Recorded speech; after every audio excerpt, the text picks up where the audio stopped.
மீரா கதிரவன் இயக்கிய படம் தான் ஹபீபி. அந்த படம் வந்து இந்த வாரம் வெள்ளிக்கிழமை தியேட்டருக்கெல்லாம் ரிலீஸ் ஆகுது. அந்த படத்தை பற்றி ஒன்று சொல்லணும் அப்படின்னா வந்து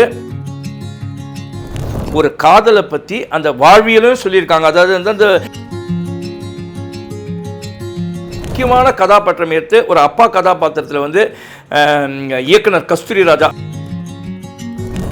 80s பிறந்த ஒரு பையன் பொண்ணு, அவங்களுக்கு வந்து அந்த 95 96 அந்த பீரியட்ல இருக்கக்கூடிய ஒரு காதல். இந்த காதல் ஒன்று சேர்ந்துதா இல்லையா, இல்ல அந்த தம்பிக்கு வந்து வேற எதுனா அந்த கதாநாயகனுக்கு எங்கேயுமே வந்து நான் இப்பயும் சொல்றேங்க, ஆபாசமோ இல்லை முகம் சுளிக்கிற மாதிரி இல்லை, ரத்த கிளறியும் கிடையாது. படம் அவ்வளோ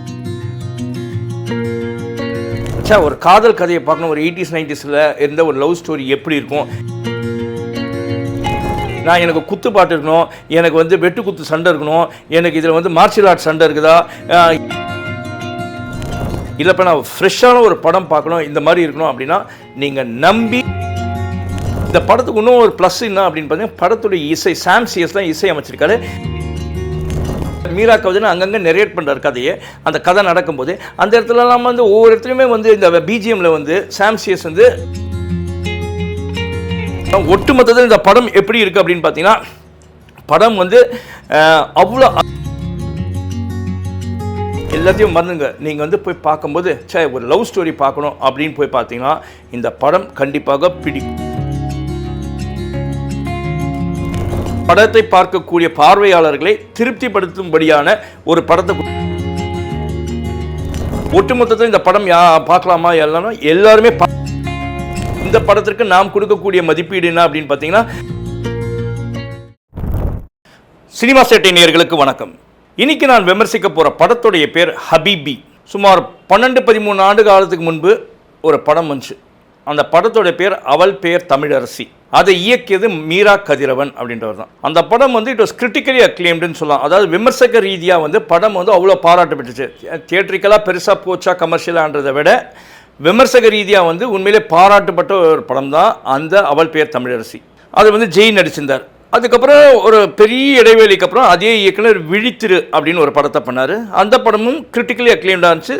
பெருசாக போச்சா என்னத்தில், ஆனால் உண்மையிலே பாராட்டுதலுக்குரிய. அதுக்கப்புறமா இயக்கிய படம் தான் அந்த மீரா கதிரவன் இயக்கிய படம் தான் ஹபீபி. அந்த படம் வந்து இந்த வாரம் வெள்ளிக்கிழமை தியேட்டருக்கெல்லாம் ரிலீஸ் ஆகுது.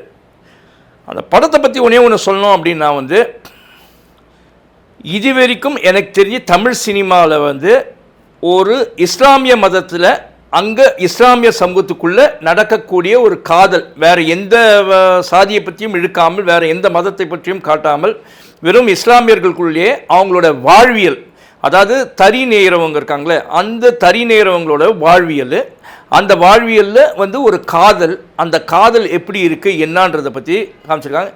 எந்த இடத்துலையுமே இந்த திரைப்படத்தில் ஆபாசம் கிடையாது, முகம் சுளிக்கிற மாதிரி எதுவுமே கிடையாது, இல்லை ரத்த கலரி எதனா இருக்கா, வெட்டு குத்து அந்த மாதிரி, இல்லைன்னா வந்து சும்மா அளவுக்கு அதிகமாக போலீஸ் டார்ச்சரு, இல்லைனா வந்து இந்த சாதிய சண்டை அந்த மாதிரி காட்டுறாங்களான்னு பார்த்தா அந்த மாதிரிலாம் எதுவுமே இல்லாமல் ஒரு காதலை பற்றி அந்த வாழ்வியலும் சொல்லியிருக்காங்க. அதாவது வந்து அந்த நெசவாளர்களோட வாழ்வியல் கைத்தறி போடுவாங்க.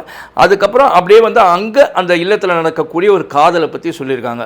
அவ்வளோ அருமையாக சொல்லியிருக்காரு படத்துடைய இயக்குனரான மீரா கதிரவன். இது என்ன அப்படின்னு பார்த்தீங்கன்னா, இதில் முக்கியமாக என்ன பண்ணணும்னா, அதில் ஒரு முக்கியமான கதாபாத்திரம் எடுத்து ஒரு அப்பா கதாபாத்திரத்தில் வந்து இயக்குனர் கஸ்தூரி ராஜா, அதாவது தனுஷ் செல்வராகவனுடைய தந்தையார் கஸ்தூரி ராஜா வந்து இதில் ஒரு முதன்மை கதாபாத்திரத்தில் நடிச்சிருக்கார் அப்படின்னு சொல்லி சொன்னால் உண்மையிலேயே அவர் அவ்வளோ யதார்த்தமாக நடிச்சிருக்காரு. அந்த படத்தில் வந்து பார்க்கறதுக்கு எல்லாருமே முஸ்லீம்ஸ் ஆட்டமே இருக்காங்க. ஆனால் அதில் எல்லாருமே முஸ்லீம்ஸ் தானா, இல்லை அதாவது ஜென்ரலாக இருக்க முஸ்லீம்ஸ் அங்கே இருக்கவங்களா, இல்லை வந்து நடிகர்களை வச்சு நடிக்க வச்சாங்களான்னு தெரியல, அவ்வளோ தத்ரூபமாக நடிச்சிருக்காங்க அப்படின்னு சொல்லலாம். அதே மாதிரி வந்து அந்த படத்தில் வந்து மாளவிகா மனோஜ் வந்து ஒரு கேரக்டர் பண்ணி ஒரு ஹீரோயின் கேரக்டராட்டம் பண்ணியிருக்காங்க. அது ஒரு ஹீரோ ஒருத்தர் இருக்கார், அதுக்கு ஹீரோயின் கேரக்டராட்டம் அவங்க பண்ணி இன்னும் ஒருத்தவங்களும் பண்ணியிருக்காங்க. இங்கே தான் அந்த காதல். இதில் ஏன் நான் அதை பற்றி சொன்னேன், இது ஒரு பீரியட், அதாவது ஒரு 80s பிறந்த ஒரு பையன் பொண்ணு, அவங்களுக்கு வந்து அந்த 95 96 அந்த பீரியடில் இருக்கக்கூடிய ஒரு காதல். அந்த காதல் வந்து என்னென்ன மாதிரி இருக்குது, அந்த காதல் கை கூடுதா இல்லையா. அதே சமயத்தில் வந்து அந்த நெசவாளர் யாருன்னா அந்த ஹீரோவுடைய அப்பாவான நம்ம இவர் இருக்கார் இல்லைங்க, அவர் பண்ண கஸ்தூரி ராஜா, அவர் வந்து அவர் ஒரு தம்பி அவங்க ஃபேமிலியோட எல்லாரும் இருக்காங்க. அவங்க நெசவாளராக இருக்காங்க. நெசவாளராக இருக்கும்போது அவங்க படக்கூடிய கஷ்டம், அதுக்கப்புறம் வாழ்வாதாரத்துக்கோசம் பிழைக்கிறதுக்கு அவங்க தம்பி வெளிநாட்டுக்கு போகிறாரு, போயிட்டு வராரு. அதுக்கப்புறம் எப்படி இருக்குது அந்த குடும்பம், இதை எல்லாமே சொல்கிறது.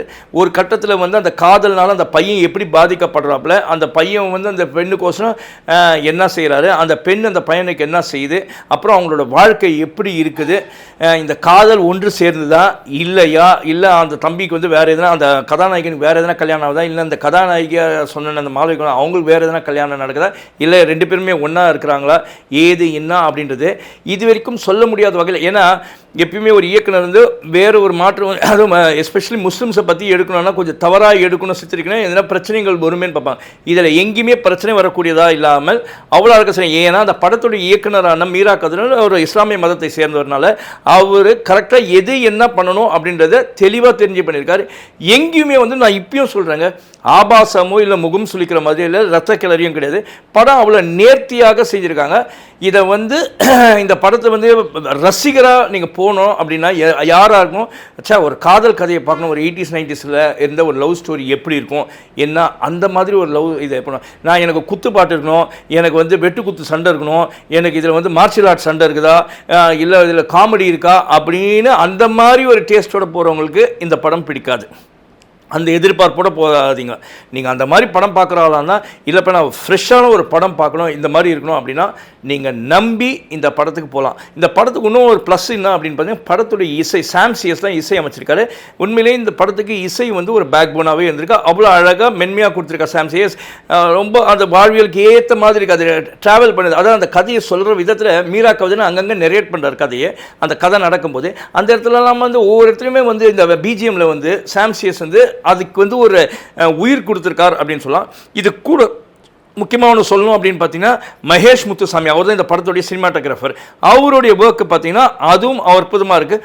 படத்தை வந்து அந்த கலர் டோனுக்கு, அதாவது இந்த கிராமத்தில் அந்த விவசாயம்லாம் இருக்க இடம் அந்த பச்சை பைசலையும் காமிச்சிருக்காங்க. அதே மாதிரி அந்த கிராமம் எப்படி ஒரு 80s 90s இருந்துச்சு அதை ஒரு அழகாக பிக்சரைஸ் பண்ணியிருக்காங்க. அதே 2023 வரைக்கும் வருதுன்னா அந்த 2023க்கு எப்படி இருக்குது அப்படின்றது அந்த கலர் டோனை வந்து அவ்வளோ அழகாக கொடுத்துருக்காரு மகேஷ் முத்துசாமி அப்படின்னு சொல்லலாம். அதுக்கப்புறமா கூட நடிச்சிருக்க நடிகர்கள்லாம் பார்த்தீங்கன்னா சின்ன சின்ன ஜூனியர் ஆர்டிஸ்ட்லாம் கூட நல்லா நடிச்சிருக்காங்க. அவங்க எல்லாமே வந்து அவங்களுக்கு கொடுக்கப்பட்ட கதாபாத்திரத்தை உண்மையாக நல்லா நடிச்சிருக்காங்க. சில அதில் வந்து அவர் பேர் தெரியல, ஒரு ஜூனியர் ஆர்டிஸ்ட் நிறைய படத்தில் சின்ன சின்ன கேரக்டர் பண்ணார்.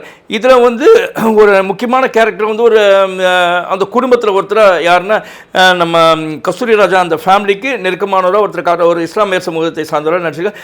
அவர் வந்து உண்மையிலே நல்லா நடிச்சிருக்காரு.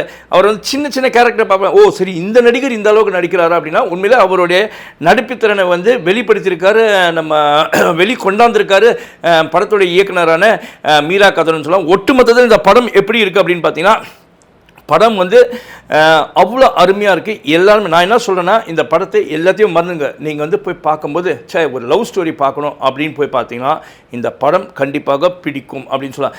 கிரிட்டிக்கலி அக்ளைம்டாக இருக்கும் அந்த படம். நீங்கள் இந்த மாதிரி பண்ணியிருக்காங்க.